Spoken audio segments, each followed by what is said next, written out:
Yom Kippur, also known as the Day of Atonement. And starting at sunset tomorrow, Jews will begin a full day of fasting. CBS 2's Lisa Rosner shows us how some are preparing on the Upper West Side.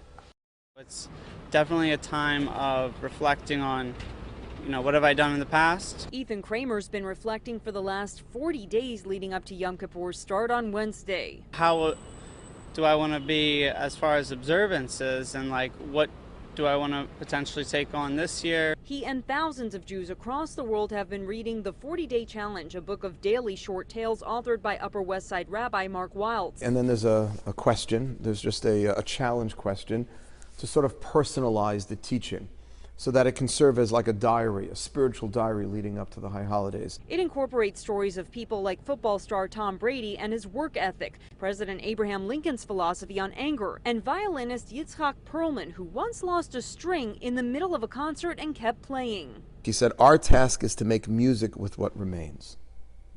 And I think that's such a great lesson for life, because we're always complaining, if I only had this, if I only had that, then I'd be happy. During Yom Kippur, Jews fast and ask God for forgiveness. It's a day of second chances. Families have a big meal before sundown Wednesday to prepare. It's stuffed cabbage time.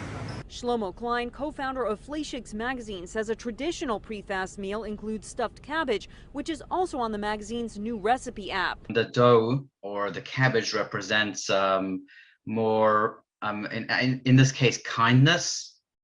And we're basically wrapping the meat, which is the severity, with something with something kind or neutral, if you want to call it, because it's a time of judgment. We want our judgment to go favorably. And for the breaking of the fast at nightfall Thursday, it's very traditional to eat bagels and lox and cream cheese. It's just like you got to have that schmear. And here at the Lincoln Square Synagogue, one of the most sacred prayers of the holiday will be held outside and open to the public. Somebody suggested, a member of the community is not yet ready to come to services on Yom Kippur, asked if we could do outdoor Yizkor. We actually recite prayers to commemorate the victims of the Holocaust.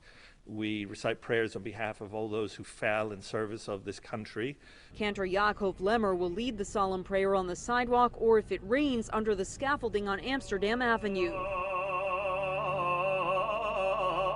The rabbi says the healthiest thing one can do is confess, make good with the people in life one has wronged, and ask for second chances. On the Upper